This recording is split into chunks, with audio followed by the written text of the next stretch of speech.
sing and cook Italian. Come on along. Hey everybody, welcome to another episode of the Gabe Saglie Show. I am your host, Gabe Saglie, hunkered down here at my home bar in beautiful Southern California, but keeping an eye on the rest of the world as destinations continue to reopen post-pandemic or mid-pandemic, if you will. For some hotspots here in the U.S., an uptick in coronavirus numbers means that some of those reopenings are being backtracked. That's certainly the case in Florida, and we'll be visiting the Sunshine State to see what's going on there in just a couple of seconds. First off, a reminder, anything you see on this show lives on our website at GabeSaglie.com. You'll find my travel and wine writing there. You'll find some of my recent TV clips as well, discussing the travel situation, travel reality in this coronavirus world. Also, subscribe to our YouTube channel. We need your support as we continue to keep the conversation going. Tell your friends and family all about the Gabe Saglie Show. All right, now to Florida. My good friend Andy LoRusso, better known globally as the Singing Chef. He is a performer extraordinaire. He moved to Naples, Florida in January, right before this pandemic hit. And he's got some insight for us for sure. Here's Andy in Naples. Hey, Andy, welcome to the show. Hey, ciao, Gabe. So nice to see you. It's like I'm back in Santa Barbara with you and your family. Last time we saw each other was at one of our favorite haunts, the Brioche Bakery in Montecito, eating those wonderful brioche and with your whole family. It was just spectacular. I think I was doing a 40-mile bike ride. I know you were. I want to toast to you because you've been such a great friend for all these years. Cheers. This is one of my favorites. I just got this merlot from my dear friends at the Virginia winery. It's called the Nice Wander Winery. It's in Virginia, and this is a 2016 merlot, and it has wonderful fruity taste. It has some dates, some dark berries. It's fantastic. Because you with all your Italian grandeur were going to be on the show, I did pick a Chianti. That looks beautiful. Oh, God. Italy. The name on the label is Da Vinci. This is a co-op of a couple hundred growers from Siena and Florence and Pisa. They come together, they bring grapes together, and then we get this really affordable, tasty, kind of ripe Chianti here. So this is what I'm toasting. And yeah, I was on your website, singingchef.com, and I was going through the rest. Get hungry? Yeah, that eggplant parmesan, the grilled pizza, any of these great dishes would be fantastic with this Chianti. So absolutely. Obviously, we're neighbors and friends for many, many years in Santa Barbara, California. At the beginning of this year, you moved to Naples, Florida, because you want to be in Naples, Italy, but you're getting there. Right? In Naples, Florida, you're getting closer. But then, of course, this COVID thing explodes. So what's life like on the ground for those of you who are living in Florida now, living in Naples? Are stores open? Do you have to wear a mask? Are you seeing visitors from other states? What's going on there? Well, when I came in January, the place was just buzzing because the season just started. And then February was wonderful. I had a wonderful romantic dinner at the condo where I'm staying for a few months here. And then all of a sudden, boom, everything hit the fan. And all of a sudden, people started to leave town. Of course, restaurants started to close. Now, the masks are not mandatory. I usually go to the beach in the morning very, very early. Very few people on the beach at 7 a.m. in the morning, and I do my water exercises. And sometimes every other day I do a 6-mile walk. I have a really nice path. It's different than my cycle ride that I used to do in Santa Barbara, but at least I get out there and I exercise every day because I like to eat so much. In the restaurants, I have a couple friends that I met down here from Sicily. They have 3 wonderful restaurants. As a matter of fact, I ordered a pizza margherita last night, a takeout, sort of a takeaway, and they came in. I had the pizza and I actually cheesed it up a little bit, but they have 3 wonderful restaurants in town that are very, very, very Southern Italian cooking. So I met them, and when I went into their place in February, it was packed. But then, boom, it happened. Everything shut down. And now they're back up, I guess, 25, 30, 40, 50% possibly. There's outdoor seating in some of the cafes.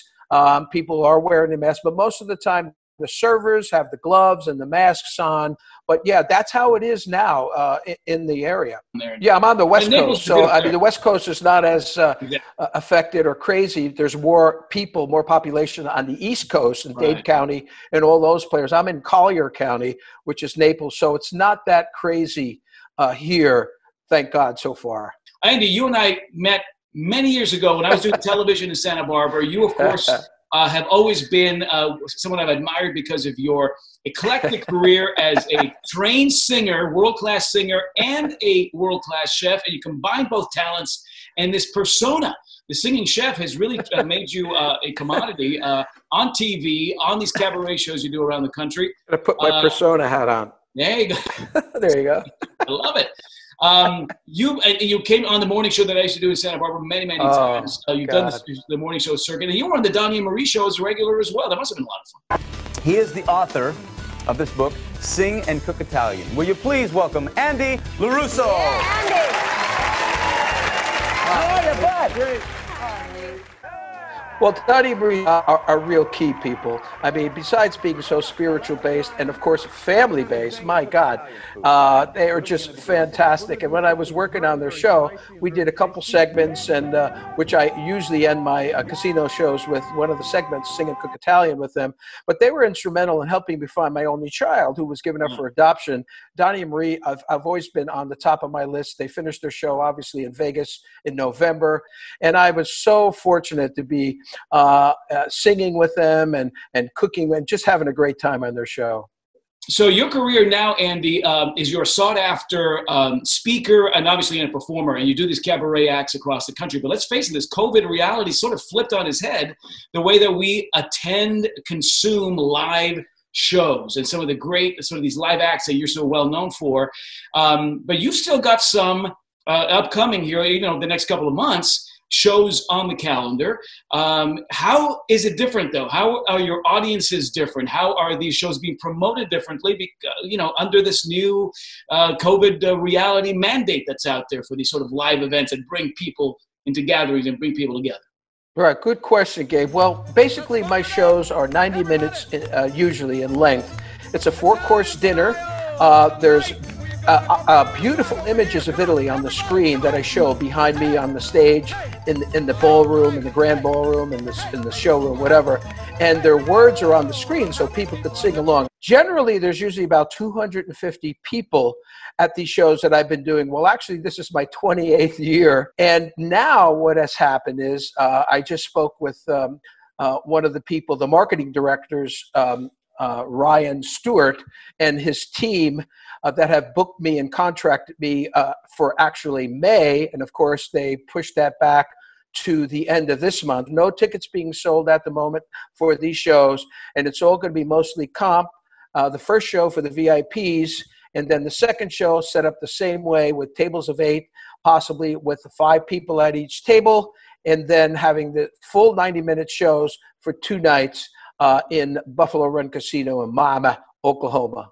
Yeah. Okay. So a little bit of spacing considerations there. Absolutely. I'm just happy to see that even in the throes of what's going on now, creatively, we're finding a way of still getting acts and talents like yours on stage and people to come in and enjoy and partake something, because it is so transportive what you do. You've also creatively taken advantage of technology and some extra time on people's hands, and you're bringing your talents to Zoom. So you tell us about your Cooking for a Cure Zoom classes, because there are a couple coming up between now and August. First series of classes I did a few months ago, and I offered them free just to see how many people wanted to have fun with me. These classes, the Cooking for a Cure class, they donate $20 for class. They can actually buy the last 3 classes for $30.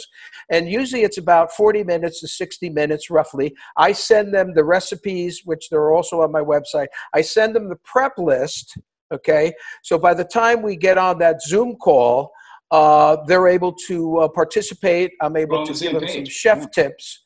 And they're working it out just that way. And the money gets channeled into the dystoniafoundation.org in Chicago, which is a situation and a challenge condition that I'm dealing with now for the last couple of years. There's thousands of people with this condition. A lot of people don't know about it. Some people heard about it. Some people have family and friends who have it, but there's no funds that come in from the government for this. So I decided to put together the Cooking for for the cure.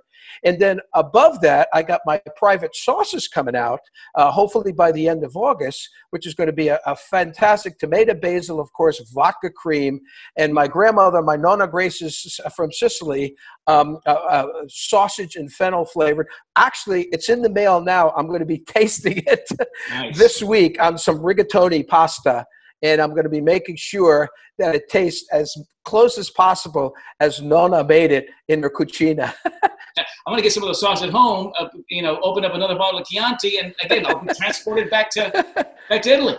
Right? I can't wait to you guys. Now, this is what we made on our last Zoom class. A nectarine torte. Nectarine's from California, and it's made with walnuts, brown sugar, flour, a little vanilla, and pressed down in and cooked in a 400-degree oven for about 35 minutes. And all the students that were on my Zoom class made this wonderful treat. And I usually put a scoop of vanilla gelato on top of it.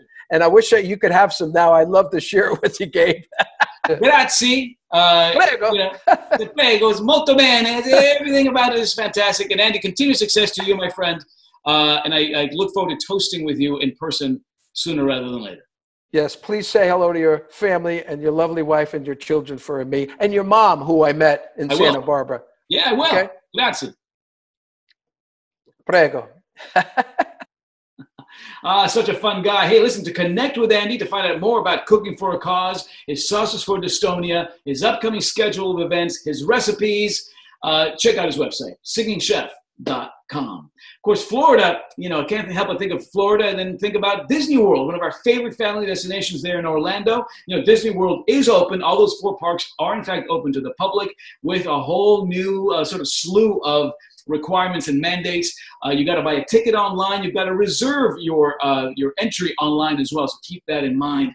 Thinking about certainly, 2 years ago around this time, the grand opening of Toy Story Land there, 11-acre park inside Hollywood Studios. And this time last year in 2019, at the beginning of summer, the grand opening of Star Wars Galaxy's Edge inside Hollywood Studios. What a fantastic and much anticipated grand opening there. Still probably one of the most popular destinations in Disney World. Also, great memories about Epcot's fantastic wine and food festival. Food, certainly wine, spirits, cooking demos, and the music. Don't forget the music.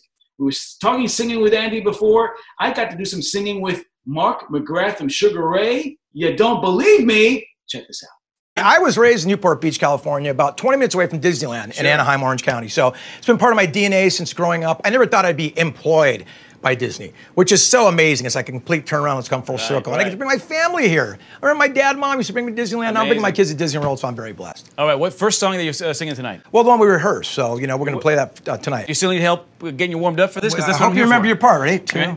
I just want to fly.